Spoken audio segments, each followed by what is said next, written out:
नमस्कार साथियों, गुरुकुल क्लासेस की ऑनलाइन प्लेटफॉर्म पर आप सभी का हार्दिक स्वागत है, अभिनंदन। अब देखो दोस्तों, जो हमारी पिछली क्लासें हो चुकी थी उनमें हमने कुछ एक टॉपिक कवर किए थे और एक बहुत ही महत्वपूर्ण टॉपिक के साथ फिर से आपके सामने उपस्थित हुआ। आशा करता हूँ कि आप जो सारी क्लासें उनको देख रहे होंगे और अपनी जो तैयारी उसको बहुत ही मजबूत की। अब देखिए दोस्तों, जो आज का हमारा नया टॉपिक है वो है नीति निर्देशक तत्व। कौन सा है? नीति निर्देशक तत्व। नीति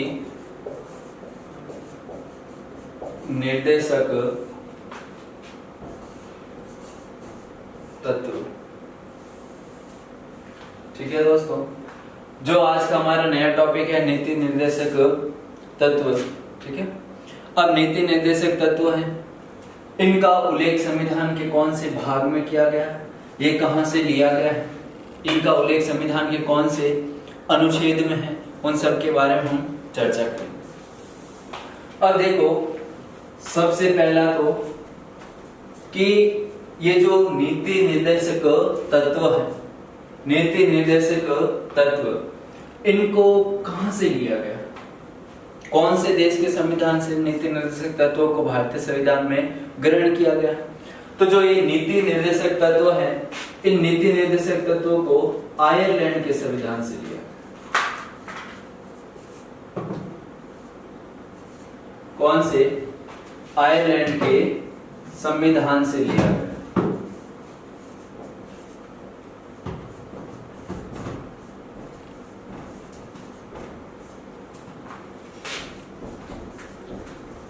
कौन से?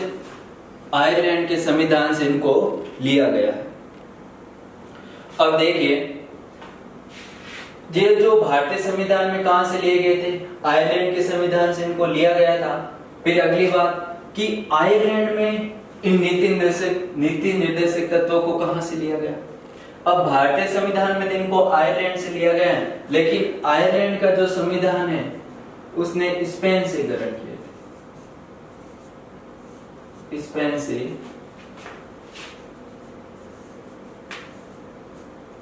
कौन से देश से लिया था? स्पेन से लिया था। एक बार आप समझिए, नीति निर्देशक तत्व और नीति निर्देशक तत्व भारतीय संविधान में कहां से लिए गए हैं? तो आयरलैंड के संविधान से लिया गया। और मैंने आपको जब संविधान सभा हम लोगों ने पढ़ी थी उस समय भी हमने देखा था कि लगभग 60 देशों का अवलोकन किया गया था और उसी के बाद भारतीय संविधान का निर्माण हुआ था। ठीक है, जो आयरलैंड के संविधान से नीति निर्देशक तत्व लिए गए, लेकिन आयरलैंड के संविधान में कहां से लिए गए? यदि ऐसा भी आपसे पूछ लिया जाए तो आयरलैंड इनको कहां से लिया था? स्पेन से। अब देखो, स्पेन से किसने लिए? आयरलैंड। और आयरलैंड से किसने लिए थे? भारत। किसने लिए थे? भारत। समझ रहे हो ना? स्पेन से आयरलैंड ने, और आयरलैंड से किसने लिए थे? भारत ने ग्रहण किया। ठीक है, अब इन नीति निर्देशक तत्व का उल्लेख संविधान के कौन से भाग में मिलता है? तो जो ये नीति निर्देशक तत्व हैं, इन नीति निर्देशक तत्वों का उल्लेख संविधान का जो भाग 4 है, कौन सा? भाग 4। संविधान के भाग 4 में क्या मिलता है? नीति निर्देशक तत्वों का उल्लेख मिलता है। फिर यदि आपसे पूछ ले कि नीति निर्देशक तत्वों का उल्लेख संविधान के कौन से अनुच्छेद, तो 36 से लेकर 51 तक। कहां तक दोस्तों? 36 से लेकर अनुच्छेद 51 तक किनका उल्लेख है? यानी कि इनके मध्य जितने भी अनुच्छेद हैं उन सब में किसके बारे में उल्लेख किया गया है? नीति निर्देशक तत्वों के बारे में। आपको पता है, ये जो नीति निर्देशक तत्व ये वादियों के नहीं होते। ठीक है, यानी कि जब हमारे मौलिक अधिकारों का हनन होता है तो हम कहां जा सकते हैं? सर्वोच्च न्यायालय में जा सकते हैं, उच्च न्यायालय में जा सकते हैं, लेकिन इनका हनन होने पर हम कहीं भी नहीं जा सकते। ये बात भी आप थोड़ी याद रखें। अब देखो, इनका उल्लेख संविधान के भाग 4 में अनुच्छेद 36 से लेकर 51 तक किया गया है। अब हमें पढ़ना है कहां से 36 से लेकर अनुच्छेद 51 तक हमें पढ़ना है कि इन नीति निर्देशक तत्वों के अंदर कौन कौन सी बातें लिखी गई और यहाँ से किस प्रकार से क्वेश्चन पूछे जाते हैं। तो अब देखिए दोस्तों, ये तो आपका क्लियर हो गया होगा कि भारतीय संविधान में कहां से लिए गए, आयरलैंड से, और आयरलैंड ने कहां से लिए थे, स्पेन से लिए थे। अब इसके बाद अगली चर्चा करते हैं हम लोग। देखिए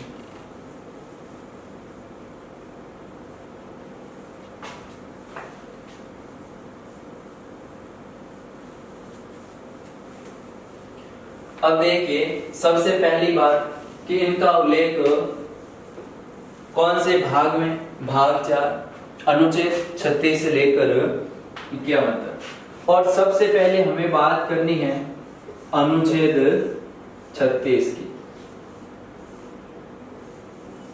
किसकी बात करनी कि अनुच्छेद 36 में क्या क्या बात लिखी गई।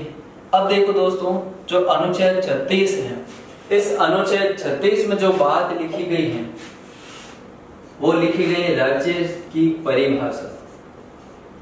किसकी परिभाषा? राज्य की परिभाषा।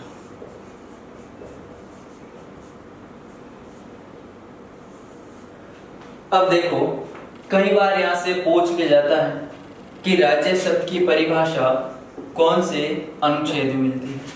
तो जो ये राज्य शब्द की परिभाषा, इसका एक तो अनुच्छेद है 36 और एक ही इसी की परिभाषा मिलती है, आप लोगों को पता होगा, मौलिक अधिकार भाग 3।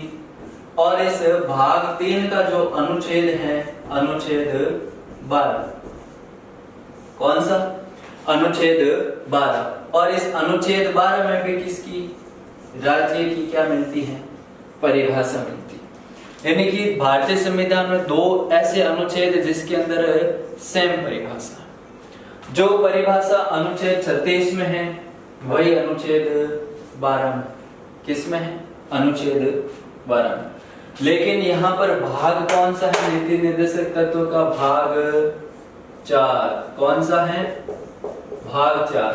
जबकि अनुच्छेद 12 के अंदर हम पढ़ते हैं मौलिक अधिकारों के बारे में। किसके बारे में? मौलिक अधिकार। अब मौलिक अधिकारों के बारे में जब हम पढ़ते हैं, कौन से भाग में? भाग 3। और अनुच्छेद 12 से लगाकर 35 के मध्य इसका उल्लेख है। ठीक है, तो अनुच्छेद 12 में भी राज्य की परिभाषा है और 36 में भी परिभाषा।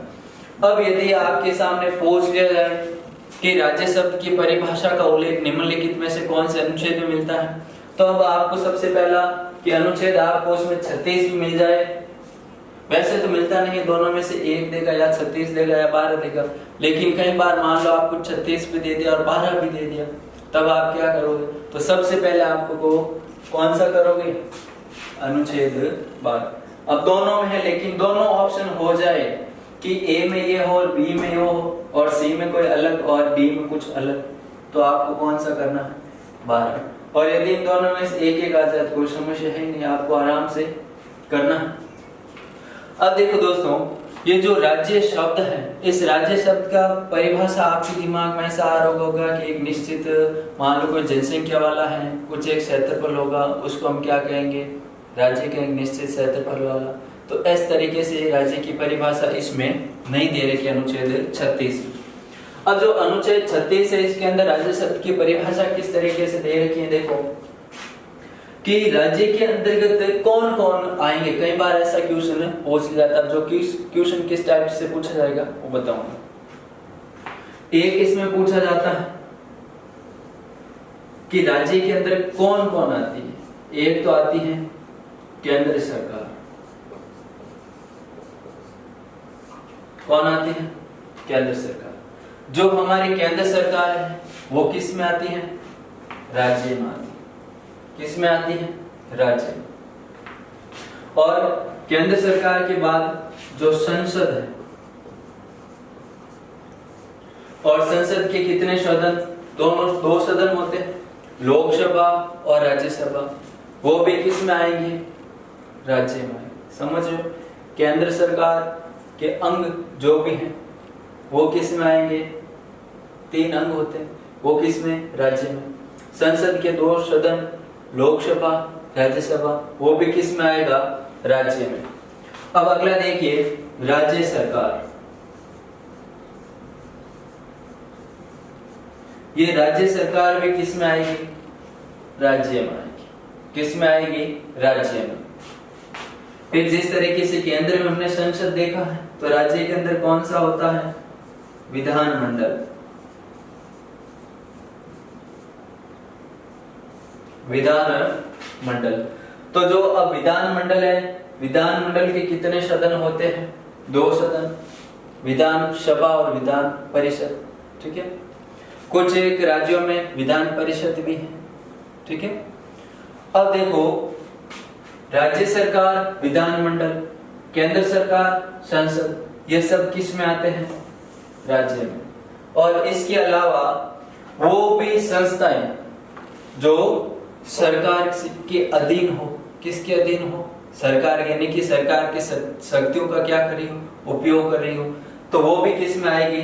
राज्य के अंदर। जैसे कई बार पूछ लिया जाता है कि सेल किस में आती है, कि निम्नलिखित में से सेल आती है, तो सेल एक जो कंपनी है वो किस में आती है? राज्य में आती है। जैसे LIC, अब ये LIC है, ये भी LIC भी किस में आती है? राज्य में। BCCI, ये भी किस में आती है? राज्य में आती है। वो भी किस में आती है? राज्य में। इसके अलावा जितने भी विश्वविद्यालय हैं, जो सरकारी विश्वविद्यालय हैं, वो सारे किस में आते हैं? राज्य में आते हैं। वो भी सारे किस में आएंगे?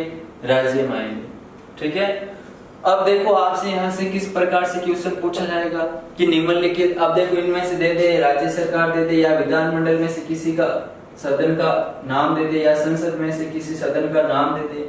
इनमें से ये LIC का पूछा गया है कि निम्नलिखित में से राज्य में आती है, राज्य में नहीं आती। इस तरीके से भी क्वेश्चन आपके सामने कई बार पूछ लिया जाता है। तो आप विशेष तौर से ध्यान रखें और आराम से वापस देखिए एक बार कि राज्य शब्द की परिभाषा अनुच्छेद 36 में मिलती है। ठीक है, और ऐसी की ऐसी सेम परिभाषा मौलिक अधिकारों का जब पढ़ेंगे भाग 3, जिसे भारतीय संविधान का मैग्ना कार्टा कहा गया, भाग 3 को, तो उस भाग 3 में जब पढ़ोगे तब जो अनुच्छेद आएगा 12, उस अनुच्छेद 12 में भी कौन सी परिभाषा है? राज्य की परिभाषा। और वहां पर भी अर्थ ये सारा का सारा एक जैसा ही है। यदि आपको दोनों में से कोई दे दिया जाए तो आपको 36, 12 दोनों साथ दे दे तो आपको पहले 12 करना। ठीक है, तो राज्य के अंदर केंद्र सरकार, संसद के अंग सदन, राज्य सरकार, विधानमंडल के सदन, और जो गैर सरकारी संस्थान है, ठीक है, विश्वविद्यालय में जो सरकारी विश्वविद्यालय है वो भी किस में आते हैं? राज्य में आते हैं। अब देखिए ये सारे आप सबको एक बार समझ लेना। इनमें से कई बार क्वेश्चन पूछ जाए कि लोकसभा राज्यसभा दे दे, विधानमंडल दे दे, विधान परिषद दे दे, विधान, ठीक है, सभा दे दे, तो इस तरीके से आपसे कई बार पूछ लिया जाता है। फिर अगला जो हमारा आता है अनुच्छेद 37। कौन सा? अनुच्छेद 37। अब देखिए जो हमारा अगला आता है अनुच्छेद 37।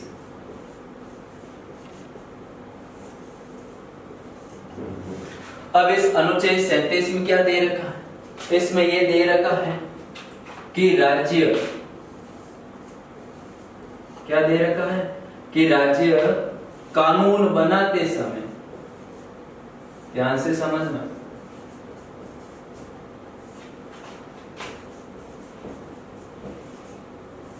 कि राज्य कानून बनाते समय ये जो नीति निर्देशक तत्व है इनको ध्यान में रख कर कानून बनाएगा। कानून बनाते समय, समझ रहे हो? वापस देखो, अनुच्छेद 37 में दे रखा कि राज्य कानून बनाते समय जो नीति निर्देशक तत्व है, इस नीति निर्देशक तत्व को ध्यान में रख कर क्या बनाएगा?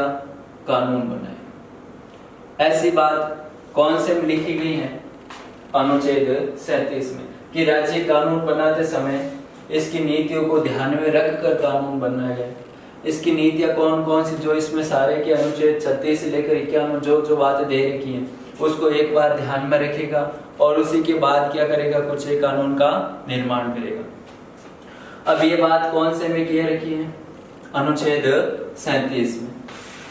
फिर देखिए दोस्तों, अगला जो आता है हमारा अनुच्छेद 38। कौन सा आता है? अनुच्छेद 38। अब देखो यहां से अनुच्छेद 38 से जो क्वेश्चन वो कई बार पूछा जाता है कि लोक कल्याणकारी राज्य कौन सा? लोक कल्याणकारी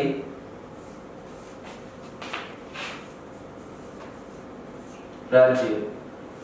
अब यहां से पूछा जाता है कि लोक कल्याणकारी राज्य का प्रावधान संविधान के कौन से अनुच्छेद में किया गया? तो आप क्या बताओगे? अनुच्छेद 38। फिर एक देखो कई बार क्वेश्चन पूछा जाता है कि नीति निर्देशक तत्वों में कितने प्रकार के न्याय की व्यवस्था की गई? क्या पूछा जाता है कि नीति निर्देशक तत्वों में कुल कितने प्रकार की न्याय की व्यवस्था की गई? ये भी क्वेश्चन पूछा जाता है। तो देखो अनुच्छेद 38 में वो न्याय की बात कह रखी है, जब वो तीनों न्याय मिलेंगे तभी एक लोक कल्याणकारी राज्य की स्थापना होगी। अब देखो कौन कौन से सामाजिक, आर्थिक,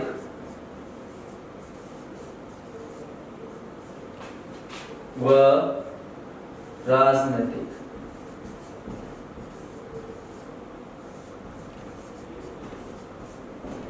कौन से न्याय? सामाजिक, आर्थिक और राजनीतिक न्याय। इन तीन प्रकार के न्याय की व्यवस्था किसमें की गई है? नीति निर्देशक तत्व में। कई बार सीधा से आपको क्वेश्चन पूछ जाता है, इस अनुच्छेद से नहीं पूछा जाता है कि नीति निर्देशक तत्व में कुल कितने प्रकार के न्याय की व्यवस्था की गई है। तो कितने प्रकार का न्याय? 3, सामाजिक, आर्थिक और राजनीतिक। इन 3 प्रकार की न्याय की व्यवस्था की गई। कौन से अनुच्छेद में? अनुच्छेद 38 में। कौन से में की गई?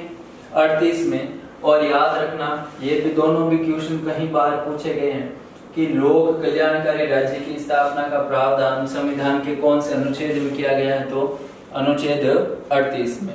और नागरिकों को 3 प्रकार के न्याय भी देता है। कौन? नीति निर्देशक तत्व। फिर देखिए दोस्तों, इसके बाद जो हमारा अगला अनुच्छेद आता है, अनुच्छेद 39। ठीक है। अब देखिए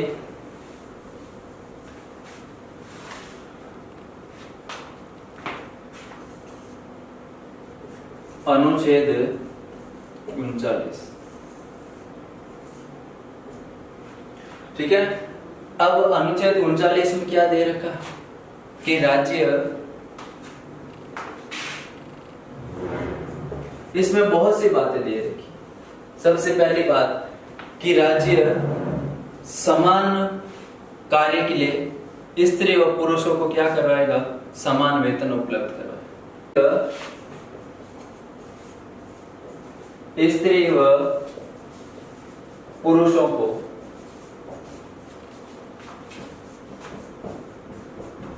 समान कार्य के लिए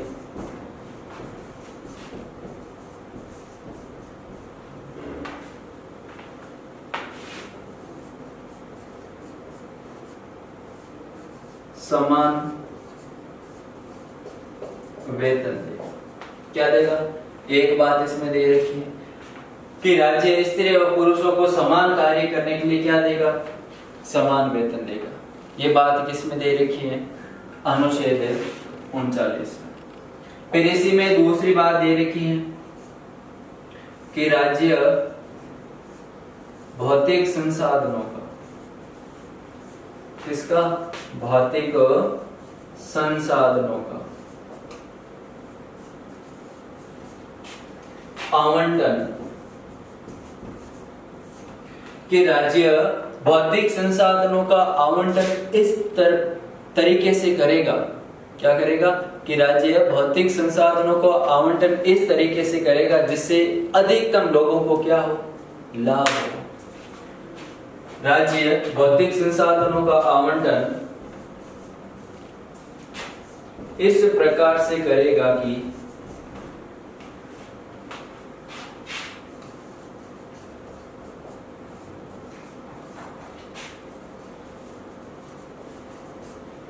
जिससे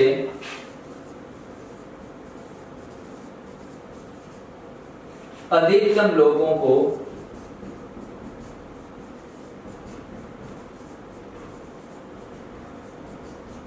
लाभ हो। जिससे क्या हो? अधिकतम लोगों को लाभ हो। फिर अगली बात इसी में दे रखी है कि राज्य स्त्री व पुरुषों को ऐसे हानिकारक या खतरनाक कार्य नहीं करवाएगा जिससे उनके स्वास्थ्य को क्या हो? खतरा। जिससे उनके स्वास्थ्य को क्या हो? खतरा। ये बात भी किस में दे रखी है? अनुच्छेद 39 में। यानी कि ऐसे कार्य नहीं करवाएगा जिससे उनके स्वास्थ्य को क्या हो? जिससे उनके स्वास्थ्य को क्या हो? खतरा हो। तो ऐसे कार्य राज्य उनसे नहीं करेगा। उस बात का भी उल्लेख संविधान की कौन सी अनुच्छेद में है? अनुच्छेद 39 में उसका उल्लेख मिलता है। फिर देखिए दोस्तों, अगली बात यहां से कई बार पूछा जाता है कि बालक की सुकुमार अवस्था कौन सी? बालक की सुकुमार अवस्था का संरक्षण या उनकी बालकों की सुकुमार अवस्था को बनाए रखने का जो प्रावधान है संविधान के कौन से अनुच्छेद में किया गया है? अनुच्छेद 39 में किया गया। किस में किया गया? अनुच्छेद 39 में। तो ये खास खास बातें हैं जो कौन से में की गई? अनुच्छेद 39 में की गई है, जो विशेष तौर से यहाँ से क्वेश्चन में पूछ लिए जाते हैं। अब देखो दोस्तों, अगली जो हमारा अनुच्छेद है, अनुच्छेद 40। कौन सा? अनुच्छेद 40।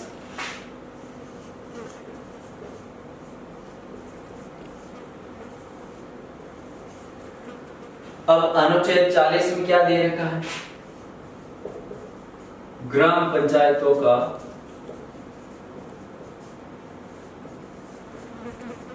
गठन।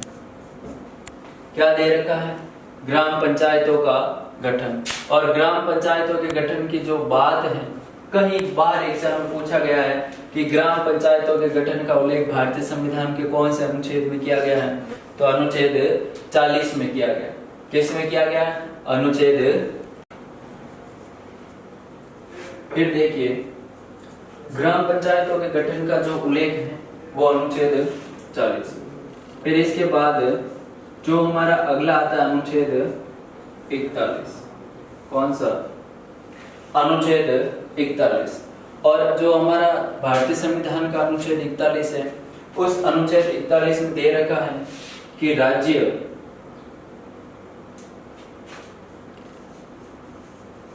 क्या दे रखा है? कि राज्य शिक्षा, ध्यान से समझना इसको, यहां से क्वेश्चन कई बार पूछा जाता है कि राज्य शिक्षा के क्षेत्र में। फिर दूसरा दे रखा है कि काम पाने के क्षेत्र में। किसके क्षेत्र में? कि राज्य शिक्षा पाने के क्षेत्र में, काम पाने के क्षेत्र में क्या करवाएगा? लोक सहायता उपलब्ध करवाएगा। क्या करवाएगा? लोक सहायता उपलब्ध करवाएगा।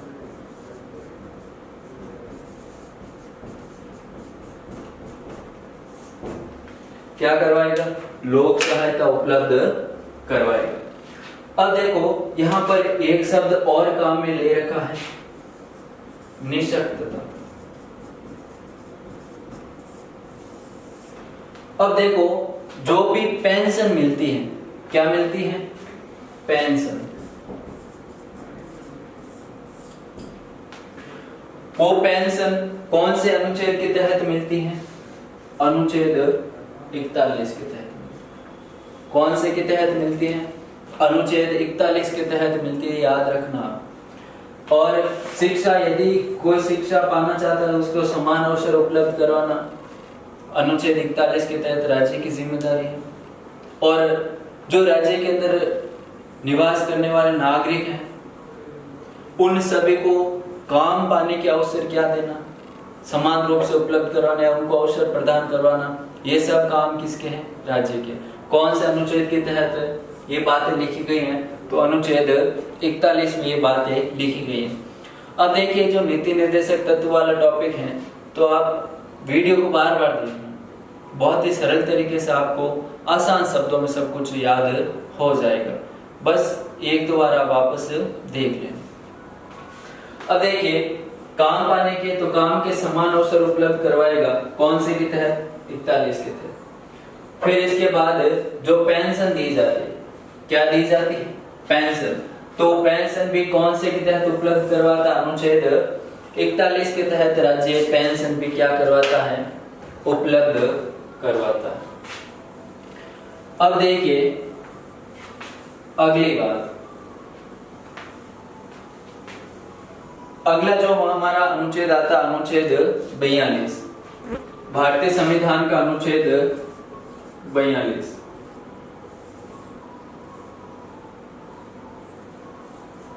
अनुच्छेद 42। अब अनुच्छेद 42 के अंदर दे रखा है, एक बात तो इसमें दे रखी है कि राज्य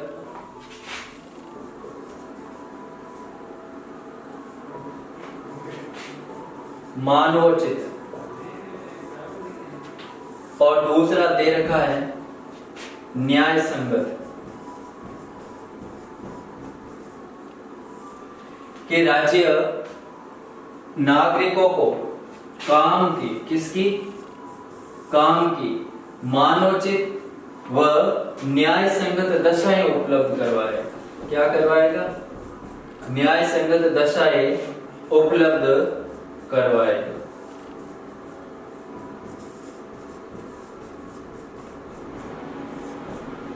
अभी उपलब्ध करवाएगा, ये बात कौन से अनुच्छेद में लिखी गई है? तो अनुच्छेद 42 में।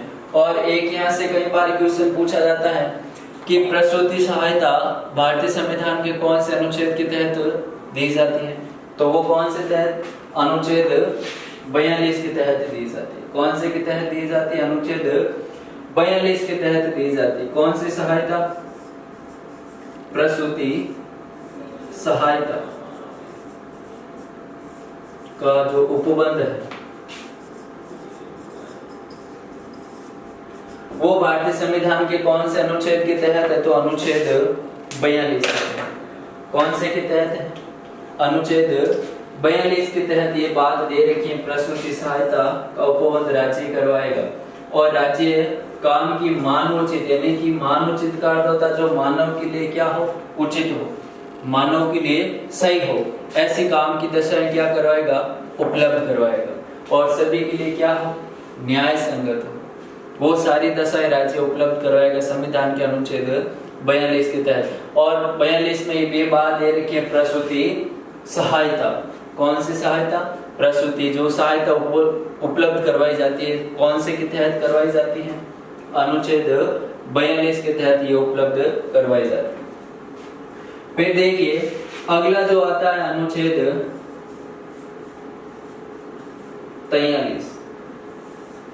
ठीक है, भारतीय संविधान का जो अगला अनुच्छेद है अनुच्छेद 43। इस अनुच्छेद 43 में ये बात दे रखी है कि राज्य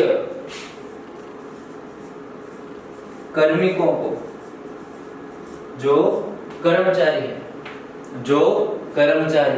उनको, राज्य कार्मिकों को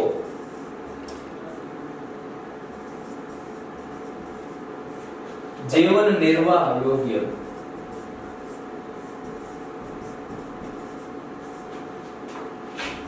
वेतन उपलब्ध करवाए।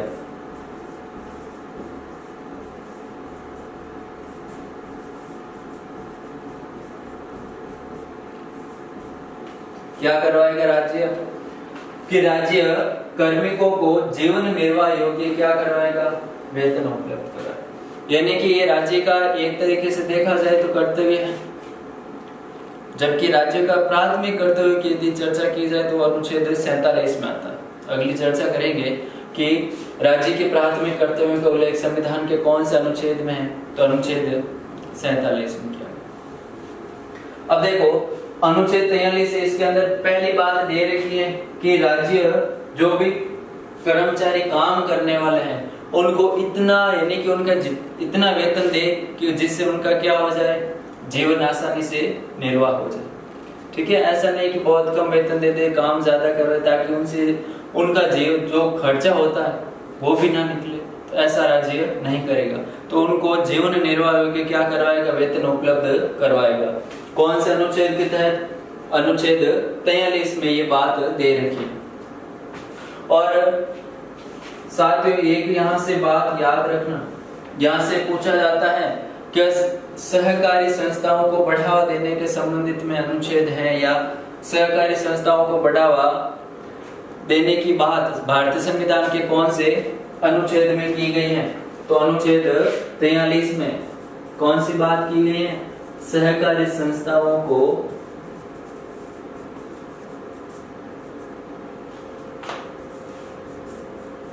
बढ़ावा देने की बात।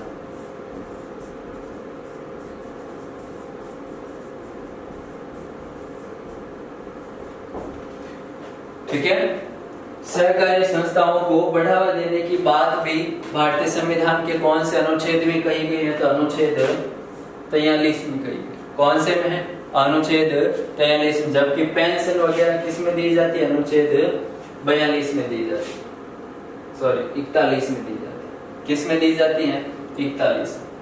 और 42 में है कि राज्य मानवोचित और न्याय संगत क्या करवाएगा, दशाएं उपलब्ध करवाएगा। और 42 में तो कौन सी सहायता है, प्रसूति सहायता है, जबकि पेंशन वगैरह 41 में है। और सहकारी संस्थाओं को बढ़ावा देने की बात अनुच्छेद 43 में की गई। कौन से में की गई है, अनुच्छेद 43 में ये बात की गई है। अब देखिए फिर इसके बाद जो अगला हमारा संविधान का जो अनुच्छेद यानी कि नीति निर्देशक तत्वों का अनुच्छेद 44। और अनुच्छेद यदि आपने पहले के जो वीडियो यदि आपने ध्यान से देखा हो तो इस पहले वाले वीडियो मैंने इस अनुच्छेद 44 की चर्चा की थी आपके सामने। कब की थी, जब हमने प्रस्तावना पढ़ी थी। उस प्रस्तावना वाले वीडियो में हमने ये बात चर्चा कर ली थी कि अनुच्छेद 44 में किसका उल्लेख है और इसको किस तरीके से याद रखा जाए, इससे संबंधित क्वेश्चन पूछा जाता है। इसमें ये दे रखा है कि एक समान सिविल संहिता,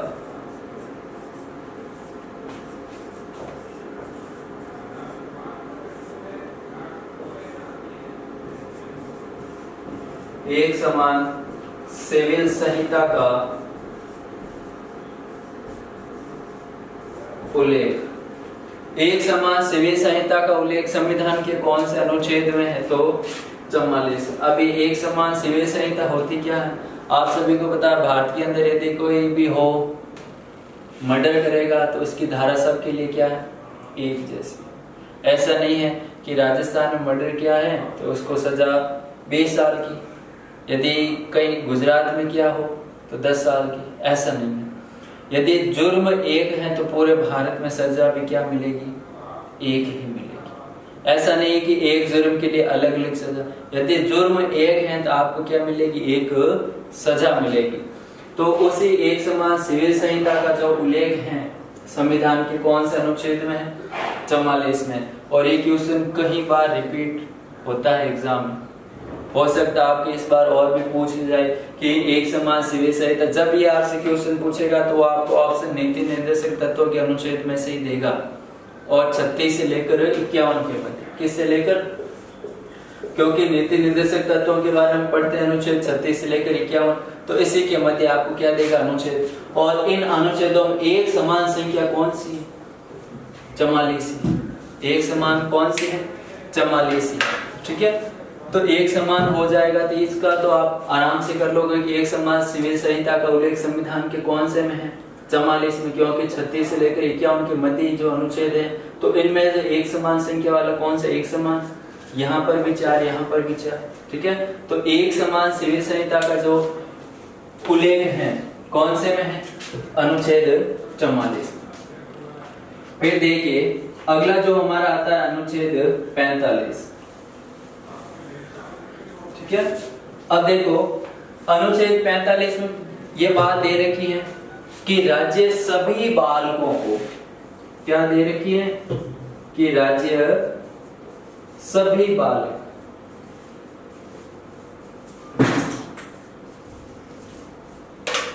राज्य सभी बालकों को जिनकी आयु कितनी हो, जिनकी आयु 14 वर्ष, ठीक है, यानी कि राज्य सभी बालकों को जिनकी आयु कितने वर्ष तक है, 14 वर्ष तक, यानी कि हम बोल सकते हैं कि 14 वर्ष तक के बालक बालिकाओं को, 14 वर्ष तक के बालक बालिकाओं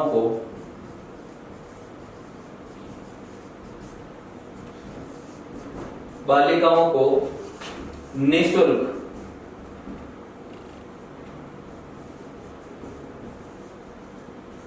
निःशुल्क व अनिवार्य शिक्षा उपलब्ध करवाएगा।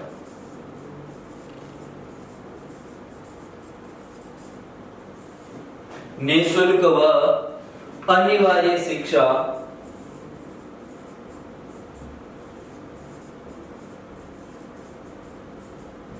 उपलब्ध करवाएगा।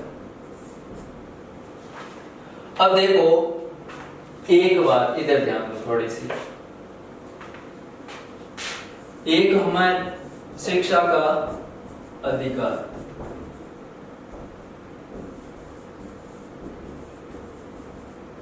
जो शिक्षा का अधिकार है जिसका उल्लेख भारतीय संविधान के अनुच्छेद 21A में किया गया, किस में किया गया, 21(1) में, और एक मौलिक कर्तव्य है जो अभी जोड़ा गया था, 86वां संविधान संशोधन हुआ था, उस 86वें संविधान संशोधन 2002 के द्वारा एक 11वां मौलिक कर्तव्य जोड़ा गया था।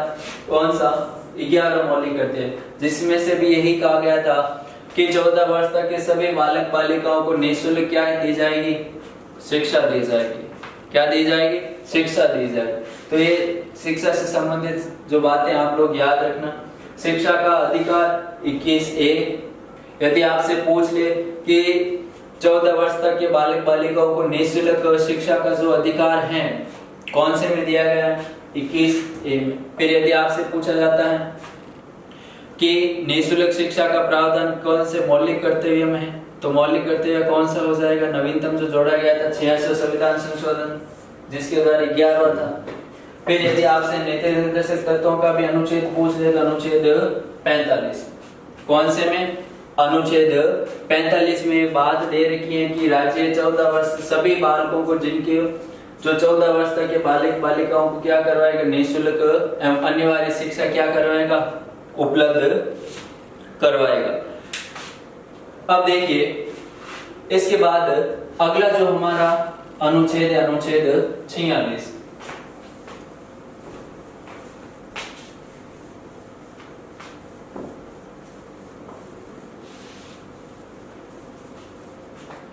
अनुच्छेद 46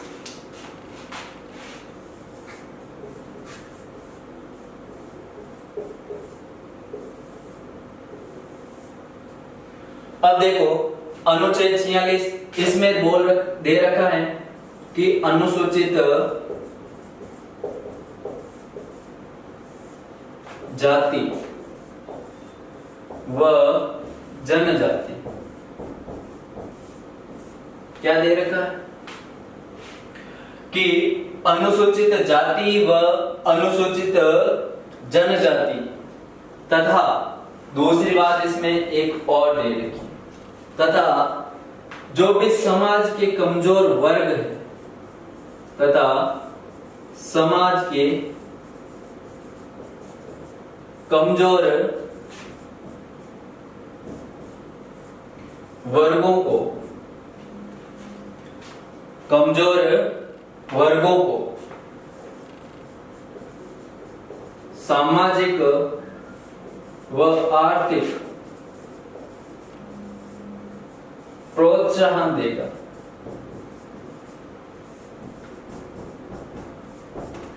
क्या देगा?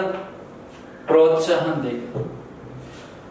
अब देखो वापस समझो इसमें अनुच्छेद 46 कि अनुसूचित जाति व अनुसूचित जनजाति तथा समाज के जो भी कमजोर वर्ग हैं उन समाज के कमजोर वर्गों को सामाजिक आर्थिक रूप से क्या देगा? प्रोत्साहन देगा। क्या देगा? प्रोत्साहन देगा। इस बात का उल्लेख संविधान के कौन से अनुच्छेद में किया गया है? 46 में। और अनुच्छेद 46 में इसके साथ एक और ही बात दे रखी है कि जो भी कमजोर वर्ग हैं उनकी क्या की जाएगी? सुरक्षा भी की जाएगी। क्या की जाएगी? उनकी सुरक्षा का भी भार किस पर होगा? राज्य पर होगा, क्योंकि दबे हुओं को अक्सर दबाया जाता है। ठीक है, तो उस बात का उल्लेख भी कौन से में किया गया? अनुच्छेद 46 में किया गया। फिर देखिए साथियों, अगला जो हमारा अनुच्छेद आता है अनुच्छेद 47। कौन सा? अनुच्छेद 47। अब अनुच्छेद 47 में ये बात दे रखी है कि राज्य का कर्तव्य होगा, राज्य का कर्तव्य होगा कि, अब देखो राज्य का कर्तव्य होगा कि कई बार सीधा सा भी पूछ ले कि राज्य के प्राथमिक कर्तव्यों का उल्लेख संविधान के कौन से अनुच्छेद में किया गया है? तो अनुच्छेद 47 में। अब इनका कौन कौन से कर्तव्य है राज्य के? जिनमें देखो सबसे पहला कि जीवन स्तर को ऊंचा उठाना। क्या करना है?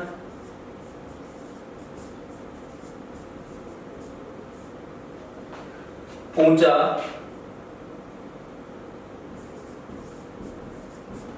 उठाना। फिर दूसरा है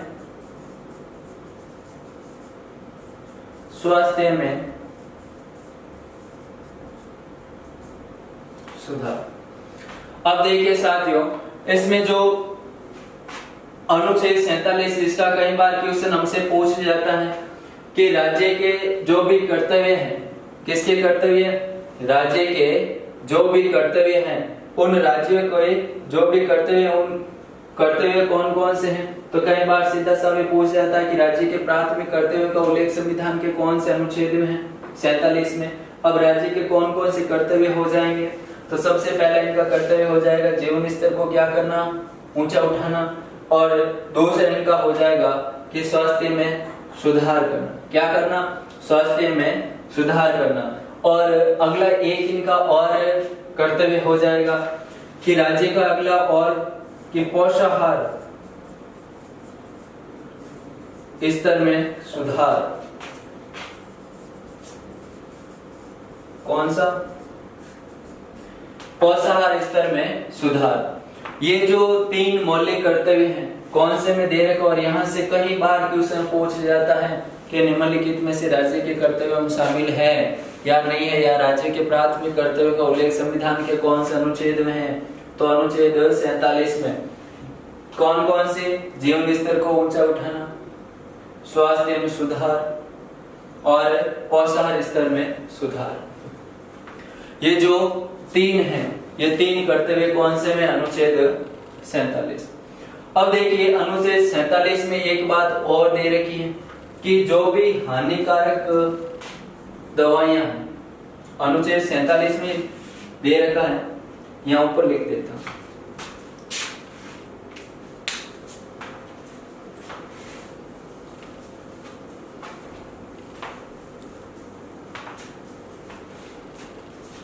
अब देखो 47 में दे रखा है कि राज्य हानिकारक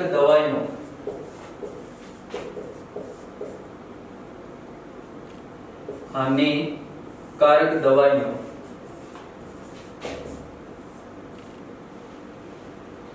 तथा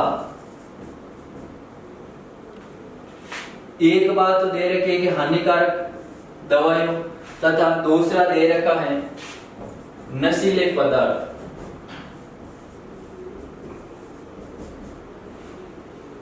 पदार्थों पर क्या करेगा? प्रतिबंध लगाएगा।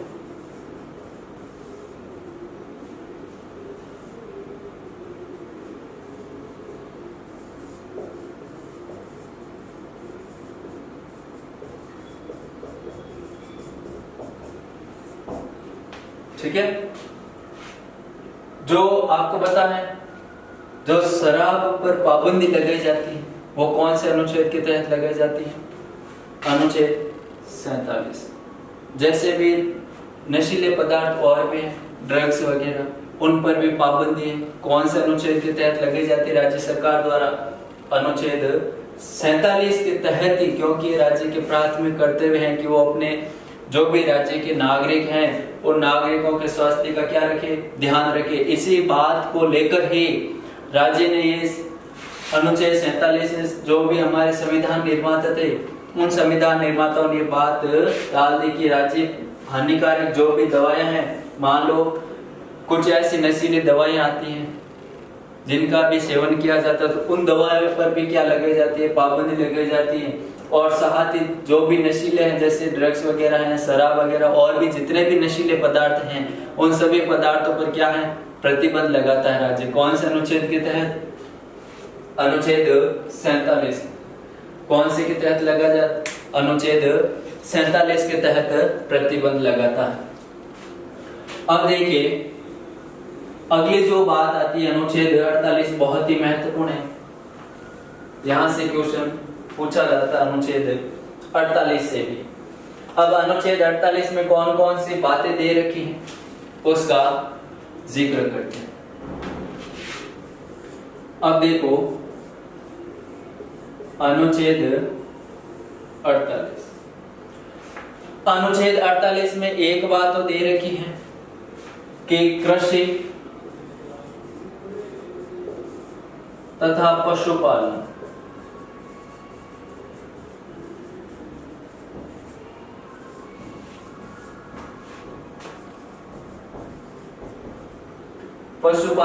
वैज्ञानिक विधियों द्वारा किया जाए।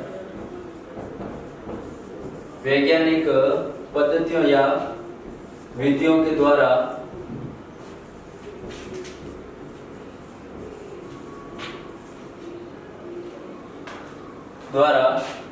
किया जाए।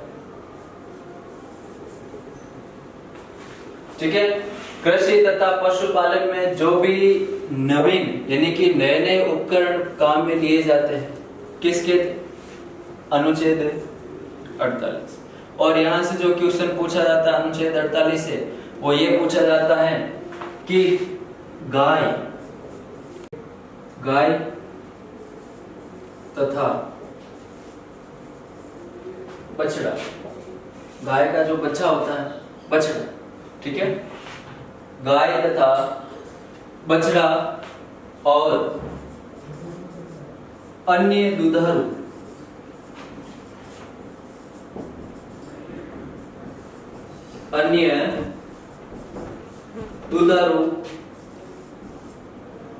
पशुओं के वध पर रोक। कई बार एग्जाम में पूछा जाता है कि गो हत्या प्रतिबंध का उल्लेख भारतीय संविधान के कौन से अनुच्छेद में किया गया है? तो अनुच्छेद 48 में। ठीक है, गो हत्या प्रतिबंध अनुच्छेद 48 में। और इनके साथ ही लिखा गया है कि इनकी नस्ल में क्या किया जाए? इनकी नस्लों में सुधार किया जाए। क्या किया जाए? इनकी नस्लों में सुधार किया जाए। ये बात कौन से में लिखी गई है? अनुच्छेद 48। ठीक है।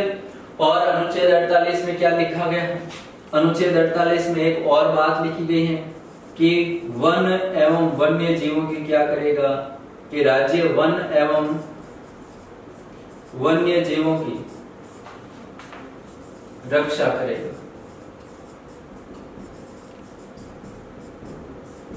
कि राज्य वन एवं वन्य जीवों की क्या करेगा? रक्षा करेगा। कौन से में? अनुच्छेद 48 में ये सारी बातें दे रखी। अब देखिए साथियों, अगला जो हमारा अनुच्छेद आता है अनुच्छेद 49।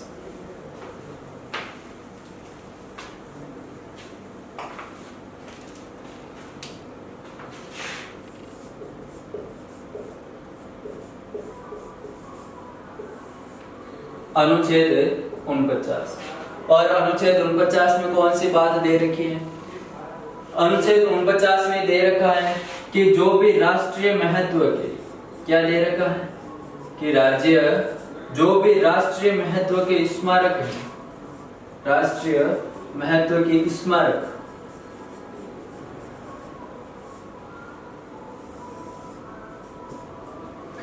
कि राज्य जो भी राष्ट्रीय महत्व के स्मारक हैं उनका क्या करेगा? स्मारकों का संरक्षण करेगा। क्या करेगा? स्मारकों का संरक्षण करेगा। अब अनुच्छेद 49 में है कि जो भी राष्ट्रीय महत्व के स्मारक हैं, जिनको राष्ट्रीय महत्व के स्मारक घोषित किया गया है, उन सभी का राज्य क्या करेगा? संरक्षण करेगा। कौन सी बात दे रखी है? अनुच्छेद 49 में बात दे रखी है कि राज्य राष्ट्रीय स्मारकों का क्या करेगा? संरक्षण करेगा। कई बार एग्जाम में पूछ जाता है कि राष्ट्रीय महत्व के स्मारकों का संरक्षण भारतीय संविधान के कौन से अनुच्छेद में? तो अनुच्छेद 49। फिर देखिए साथियों, अगला जो हमारा अनुच्छेद आता है अनुच्छेद 50 और अनुच्छेद 50 में है कार्यपालिका व न्यायपालिका का पृथक्करण।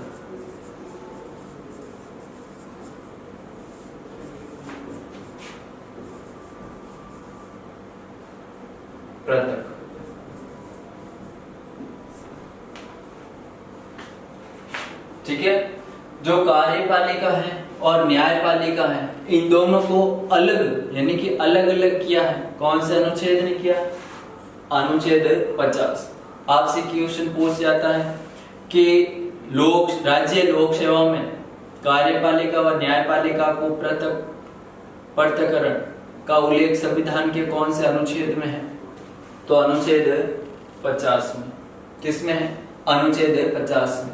और नीति निर्देशक तत्वों का अंतिम अनुच्छेद आता है अनुच्छेद 51। कौन सा? अनुच्छेद 51। और अनुच्छेद 51 में बात दे रखी है कि अंतरराष्ट्रीय शांति, राज्य अंतरराष्ट्रीय शांति को क्या देगा? बढ़ावा देगा। कि राज्य अंतरराष्ट्रीय शांति को क्या देगा? बढ़ावा देगा। क्या देगा? बढ़ावा देगा। तो दोस्तों, ये थे हमारे नीति निर्देशक तत्व जिनका उल्लेख भारतीय संविधान के भाग 4 में और अनुच्छेद 36 से लेकर 51 के बीच में किया गया। और हमने 36 से लेकर 51 तक प्रत्येक अनुच्छेद से जो क्वेश्चन बनता है, जो पूछा जाता है, और सारे क्वेश्चन को लेकर हम लोगों ने चर्चा कर ली। ठीक है, यदि आपको कोई चीज समझना तो आप कमेंट करके बता सकते हो और वीडियो 1-2 बार और देख लेना। यदि 1-2 बार आप देख लोगे और तो आपको पूरा का पूरा कॉन्सेप्ट क्या हो जाएगा? क्लियर हो जाएगा। और ये शेयर करने वाली बात बार बार नहीं कहूँगा क्योंकि आप सभी को पता ही है, क्योंकि आपको काम में आपको ये सौंप रखा है कि आपको शेयर करना है, क्योंकि हम आपको बहुत सारा अच्छा कंटेंट आपके सामने प्रस्तुत कर रहे हैं।